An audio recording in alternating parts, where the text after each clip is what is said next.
ये वीडियो से लगेगी बहुत सारी आदमियों को मिर्ची, यही सच्चाई है। ब्राह्मणवादी व्यवस्था के मैं खिलाफ हूँ, सिस्टम के खिलाफ हूँ। साला नीचे से ऊपर तक जज देखो तो सब ब्राह्मण मिलेगा, परसेंटेज ब्राह्मण। जितने भी बड़े पदाधिकारी देखो, ओबे दुबे चुबे कुबे यही मिलेंगे। सबके मुंह में पान का गुटखा, साले भ्रष्टाचार की बीमारी। प्लानिंग सेट करते हो, आरएसएस के कुत्तों को ले जाते हो कहीं पे, कुत्ते हैं आरएसएस के, कुत्तों को ले जाते हो और उस कुत्ते को कहते हो कि रे कुत्ता भौंक दूसरी पार्टियों पे। आरएसएस क्या चीज का राष्ट्र संगठन है भाई, क्या चीज का है? वो साला राजनीतिक संगठन है। कौन बोलता है वाला कि आरएसएस देश के लिए काम करता है? का आतंकी संगठन है, सिर्फ एक ब्राह्मणवाद का संगठन है। और ये ब्राह्मणवाद संगठन, ये आरएसएस एक आतंकी संगठन है। देश में आतंक फैलाने का, बम विस्फोट कराने का ये सब काम करता है आरएसएस। और देशद्रोही संगठन है। किसने बैन किया था आरएसएस संगठन को? याद है? जिसका सबसे बड़ा मूर्ति मोदी बना के वोट बैंक की राजनीति करता, उसी ने आरएसएस को आतंकी संगठन कहा था, मैंने नहीं कहा। अभी भारतीय जनता पार्टी के नेता एक दवा के बयान दे रहे हैं कि राहुल गांधी ने विदेश में भारत का बेइज्जती किया, भारत की शान को धब्बा लगा। राहुल गांधी से देश को खतरा है। सचमुच राहुल गांधी से देश को खतरा है, या मोदी से देश को खतरा है, या भारतीय जनता पार्टी की नीतियों से देश को खतरा है? यह बहुत बड़ा प्रश्न है। अब चलिए इसी पे थोड़ी चर्चा करते हैं। आखिर कांग्रेस ने क्या दिया देश को और भाजपा ने क्या दिया देश को, इसी पे चर्चा करते हैं आज का मतलब यही वीडियो का है कि भाजपा ने भी 18 साल शासन किया है 75 साल की देश की आजादी में।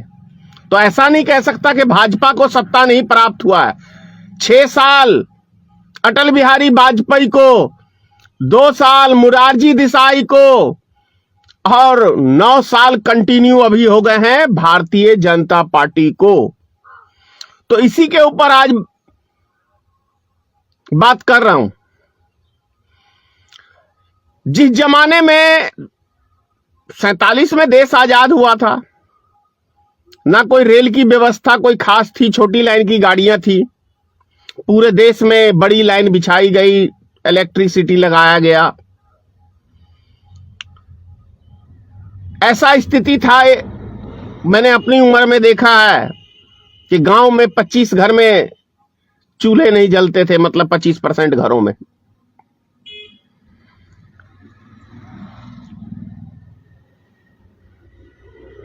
तरक्की तो हुई कांग्रेस के टाइम में,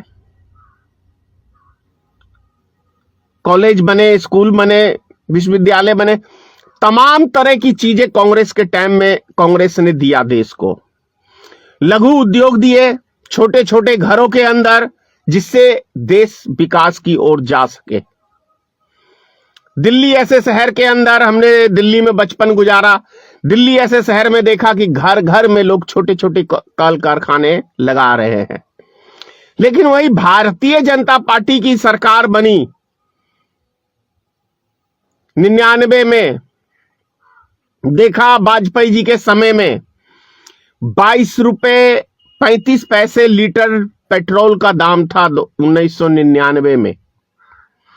वाजपेयी जी ने 6 साल सत्ता संभाली, 98 में सरकार बनाए थे, फिर गिरी, फिर चुनाव हुआ, कुल मिला के 6 साल उन्होंने वाजपेयी जी ने शासन किया 2004 तक। और जब 6 साल बाद वाजपेयी जी की सरकार खत्म हुई, वो भी फील गुड प्रसन्न कर रहे थे, पूरा आनंद ले रहे थे, जैसे अभी मोदी जी अमृतकाल का आनंद ले रहे हैं। तो वाजपेयी जी के समय में 22 रुपए का पेट्रोल 44 रुपए पे जाके अटका था। ये राष्ट्र के लिए काम कर रहे थे। और कांग्रेस पार्टी विदेशियों के लिए काम कर रही थी। भाई वाजपेयी जी भी उद्योगपतियों का घर भरने का काम कर रहे थे और मोदी जी भी उद्योगपतियों का ही घर भरने का काम कर रहे हैं। और खास तौर से अपने अब उसको अपना बाप मोदी जी कहें या उसको मित्र कहें, ये तो अभी तक देश की जनता से खुलासा मोदी जी ने नहीं किया कि उनका बाप है या मित्र है या पार्टनर है, क्या है। ये तो मोदी जी और भारतीय जनता पार्टी की टीम को खुलासा करना चाहिए कि अडानी के साथ भारतीय जनता पार्टी का कैसा संबंध है, मोदी जी का अडानी के साथ कैसा संबंध है। ये देश की जनता को खुलासा करना चाहिए कि इतना बड़ा घोटाला जो भारत में कभी किसी उद्योगपति के मार्फत से नहीं हुआ और इतना बड़ा घोटाला हुआ है और मोदी जी उसके ऊपर खामोश है और भारतीय जनता पार्टी की टीम खामोश है, उसके ऊपर जांच का आदेश नहीं दे रही, तो ये रिश्ता क्या कहलाता है। मोदी जी को इसके ऊपर बोलना चाहिए कि कैसा रिश्ता है, देश के लिए मोदी कि अडानी के लिए मोदी। वैसे देश के लिए तो मोदी जी है नहीं, ये तो प्रूफ कर चुके हैं। अडानी के लिए मोदी, तो देश के लिए खतरा राहुल गांधी से है या मोदी से है, इससे आप समझ लो कि 2.5 लाख करोड़ रुपया इधर लोन दिया, 4.5 लाख करोड़ रुपया पैसे माफ किया, तो देश के लिए कौन खतरा है, इससे आप समझ लीजिए। देश का पूरा खजाना अडानी के ऊपर लुटा दिया, फिर भी राहुल गांधी देश के लिए खतरा है। कहीं चुल्लू भर पानी भाजपाइयों नहीं मिल रहा है तुम लोग को, उसी में नाक रगड़ रगड़ के मर जाओ चूतियों। देश को लूटते हो और दूसरे को गाली देते हो, कमाल की घटिया राजनीतिक है। लॉकडाउन किसने लगाया था? इससे पहले किसी सरकार ने पूरे देश में लॉकडाउन लगाया? मोदी ने नोटबंदी में 3 महीने के लिए लॉकडाउन लगा दिया, पूरे भारत की ताला लगाने का काम किया। तो देश के लिए खतरा कौन? रेलगाड़ी पटरी के ऊपर दौड़ रही है और एकदम से ब्रेक मारने का काम मोदी जैसा चूतिया ही प्रधानमंत्री कर सकता है। पूरे देश का लॉकडाउन चूतिया प्रधानमंत्री, समझ रहा है? पूरा देश सिस्टम से चल रहा है, अचानक से आके पूरे देश का लॉकडाउन कर दे रहा है कोरोना वायरस के नाम पे, सारा सिस्टम बंद। ये चमनचूतिया प्रधानमंत्री ही कर सकता है, कोई दूसरा व्यक्ति नहीं कर सकता है, वो देश का दुश्मन व्यक्ति ही कर सकता है। गरीब मजदूरों को घर में बंद करके भूखे मारने का काम ये चूतिया प्रधानमंत्री ही कर सकता है, दूसरा कोई नहीं कर सकता है। राहुल गांधी देश के लिए वो सच्चाई बता रहा है तो वो देश का दुश्मन हो गया, और तुम देश को गुमराह कर रहे हो तो तुम देशभक्त हो गए। तुम हिंदू मुसलमान की राजनीतिक रोटी सेक रहे हो तो तुम राष्ट्रभक्त हो गए। तुम देश में नफरती बयानबाजी करके आग लगाने का काम कर रहे हो भाजपाइयों, तो तुम राष्ट्रभक्त हो गए। और जो देश को जोड़ने का, देश में अमन शांति लाने का प्रयास कर रहा है, वो देश का दुश्मन हो गया। वाह वाह रे दोगली नीति भाजपाइयों। और चुनी चुनाई सरकार को पूरे देश का पैसा एमएलए एमपी खरीदने के लिए तुम 5 साल दिमाग लगाते हो और किसी भी चुनी सरकार को गिराने का प्रयास करते हो, तो तुम राष्ट्रभक्त हो गए। कमाल की बात है ना। भारतीय जनता पार्टी की जब तक सरकार थी बिहार में, तब तक सब चीज ठीक ठाक चल रहा था, और सरकार भारतीय जनता पार्टी की हटी तो सारा सिस्टम बिगड़ गया, मतलब बिहार का। और वो अपने दलाल मनीष कश्यप से प्लानिंग सेट करते हो, आरएसएस के कुत्तों को ले जाते हो, कहीं पे कुत्ते हैं आरएसएस के, कुत्तों को ले जाते हो और उस कुत्ते को कहते हो कि रे कुत्ता भौंक दूसरी पार्टियों पे। आरएसएस क्या चीज का राष्ट्रभक्त संगठन है भाई, क्या चीज का है? वो साला राजनीतिक संगठन है। कौन बोलता है साला कि आरएसएस देश के लिए काम करता है? भोसड़ी का आतंकी संगठन है, सिर्फ एक ब्राह्मणवाद का संगठन है। और ये ब्राह्मणवाद संगठन है, ये आरएसएस एक आतंकी संगठन है, देश में आतंक फैलाने का, बम विस्फोट कराने का, ये सब काम करता है आरएसएस। और देशद्रोही संगठन है। किसने बैन किया था आरएसएस संगठन को? याद है? जिसका सबसे बड़ा मूर्ति मोदी बना के वोट बैंक की राजनीति करता, उसी ने आरएसएस को आतंकी संगठन कहा था, मैंने नहीं कहा। देश के पहले गृह मंत्री ने कहा था, सरदार वल्लभ भाई पटेल ने, कि ये आतंकी संगठन है और इसको बैन कर किया था।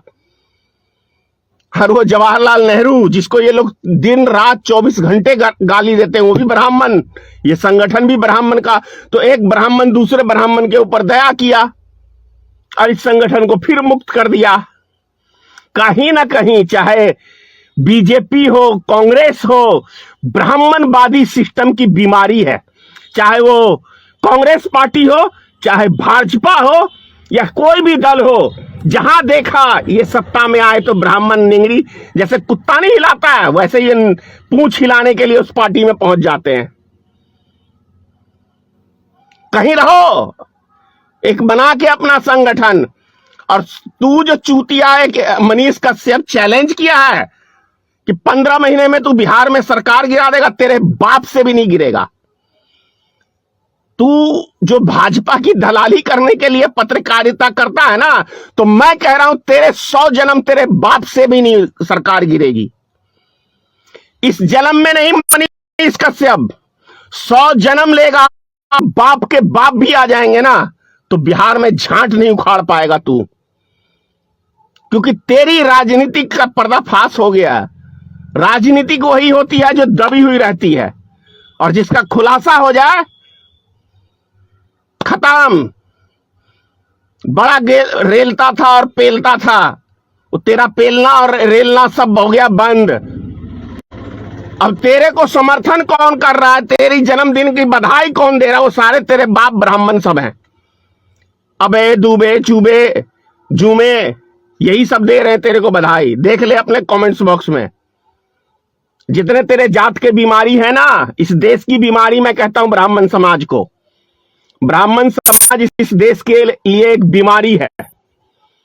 ये सिर्फ अपने घर परिवार के लिए है, इस देश के लिए नहीं है। ये लोग, इस सालों को मौका मिल जाए, जिस चीज को भी हड़प लो, जिस चीज को भी घोटाला करो।